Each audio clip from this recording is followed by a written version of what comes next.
Alors que la situation de la COVID s'améliore de jour en jour au Canada, les audiences publiques du coroner ont repris aujourd'hui au Québec afin de faire la lumière sur les décès dans les centres d'hébergement lors de la première vague de la COVID-19 au printemps 2020. On se rappelle que plus de 6 000 aînés sont morts de la COVID dans les CHSLD au Québec.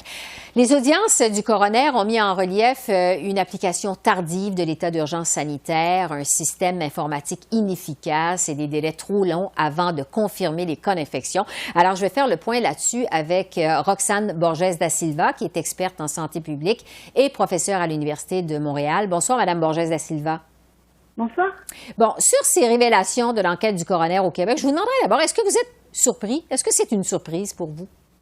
Non, c'est pas du tout une surprise. En fait, on se rappelle que dans la préparation à la crise sanitaire au Québec et même au Canada, on a mis beaucoup, en fait, surtout au Québec, l'emphase sur les soins hospitaliers. Donc, on a libéré des lits et on a déplacé du monde en CHSLD parce qu'on a eu très peur. On voyait en Chine les hôpitaux qui se construisaient en 10 jours. On a vu en Italie une situation très précaire où les médecins intensivistes devaient faire le choix à qui donner un respirateur mécanique ou non. Et donc, ces situations-là nous ont fait peur et on a mis beaucoup d'emphase sur la préparation hospitalière. Et malheureusement, on a délaissé les CHSLD qui ont été notre angle mort de la crise. Bon. Donc, oui, je vous en prie. Non, mais on parle en fait, donc, application tardive de l'état d'urgence, système informatique inefficace, des délais trop longs avant de confirmer les cas de COVID. Quelles sont les leçons qu'on doit tirer de ça? Parce que là, il y a une enquête du coroner, c'est qu'on veut améliorer les choses. Les leçons à tirer de ça, c'est quoi? Mais c'est sûr qu'au niveau des systèmes d'information, c'est une clé pour pouvoir transmettre l'information rapidement et agir rapidement. On se rappelle qu'on était au niveau du fax à l'époque et que les systèmes se sont améliorés. Donc avec un fax, on peut pas aller très vite, on peut faire des erreurs et on peut transmettre en fait et on peut pas démarrer les enquêtes épidémiologiques de manière rapide. Donc ça, c'est des choses très importantes que le gouvernement a sûrement améliorées depuis et sur lesquelles il faut continuer d'insister pour pouvoir aller très vite dès qu'on a un cas et mettre en place l'enquête épidémiologique. Bon. Sur la situation de la COVID actuellement au Québec, ça va plutôt bien, il faut le dire. On a commencé aujourd'hui à devancer les rendez-vous pour la deuxième dose. On a même lancé la vaccination des 12 à 17 ans dans les écoles. Au chapitre de la vaccination, le Québec semble carrément être au devant de la parade quand on le compare au reste du Canada. Pourquoi, selon vous? Mais en fait, il y a plusieurs aspects. D'abord, l'approvisionnement en vaccins est là. Donc, on est chanceux d'avoir les doses dont on a besoin. La deuxième chose, c'est la logistique, en fait, centralisée de l'administration des vaccins. Il faut absolument féliciter le gouvernement et tous les établissements de santé pour toute cette logistique-là avec Clic Santé qui se déroule très, très bien et qui est très bien organisée, très bien coordonnée. Et à partir de là, après, on a une très belle réponse de la population qui a bien compris que la vaccination était un élément clé pour sortir des mesures de confinement et pour retourner à la vie normale. Donc, dans ce contexte, le Québec fonctionne très bien au niveau de la vaccination et on en est très heureux. Tellement que le plan de déconfinement, évidemment, se poursuit. Ça va bien là aussi. On sait qu'il y a plus de régions en zone rouge au Québec.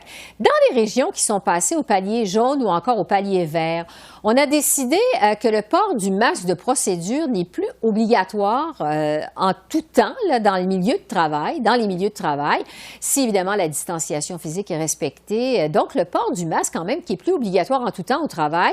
Est-ce que ça vous semble prudent?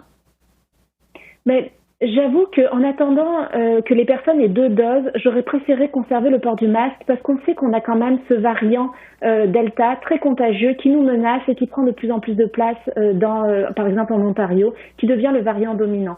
Donc dans le contexte, avec ce variant très contagieux, tant que la population complète n'a pas reçu 2 doses, il m'apparaît plus prudent de garder le masque dans les espaces clos, les espaces intérieurs, et même si on a un contexte de distanciation sociale, puisque les aérosols peuvent rester en suspension dans l'air si la ventilation n'est pas optimale dans les bâtiments. Oui, parce que autant au Québec qu'ailleurs au Canada, on a l'impression qu'on voit vraiment la lumière au bout du tunnel, que la fin de la pandémie est à l'horizon. Plusieurs selon. Est-ce qu'on est trop optimiste? Parce qu'il y a quand même des experts qui parlent d'une possible 4e vague de la COVID. Qu'est-ce que vous en pensez, vous? Mais avec 2 doses de vaccin, je suis très optimiste. Si on arrive à avoir plus de 75% de la population vaccinée avec 2 doses d'ici la fin du mois d'août, je suis optimiste que la prochaine vague sera plutôt de l'ordre de la vaguelette, si je peux dire. Donc une vague faible avec peut-être quelques hospitalisations, mais sans forcément avoir des décès, puisque les vaccins sont très efficaces contre les variants pour l'instant. Bon. Et comme vous le disiez il y a un instant, il y a toujours le variant Delta qui menace quand même peut-être déconfinement, ralentir le déconfinement. Ici, il faudra voir. Sur la baisse des cas de COVID au Canada, quand même, les chiffres sont significatifs, il faut le dire. Et ce, malgré le fait qu'il y a environ 7 de la population adulte qui a reçu ces 2 doses.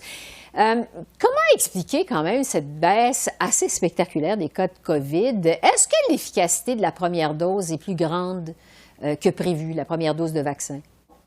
En fait, il y a 3 éléments. Il y a certainement l'efficacité de la première dose qui est quand même partielle mais présente. Il y a aussi les mesures de confinement qui restent en place, particulièrement au Québec ou en Ontario. Et finalement aussi l'idée que en été, on vit beaucoup plus en extérieur, beaucoup moins en intérieur par rapport à l'hiver.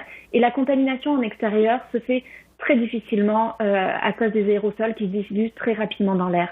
Donc pour toutes ces raisons-là, on cède, si je peux dire, et on a une baisse du nombre de cas. Et c'est très bien, il faut continuer comme ça et privilégier les activités extérieures en attendant de recevoir 2 doses. Oui, l'arrivée du beau temps, il faut le dire, ça aide. En attendant la deuxième dose, justement, pour à peu près tout le monde, là, est-ce que vous avez le sentiment qu'on s'est installé comme dans un faux sentiment de sécurité? Qu'est-ce que vous en pensez?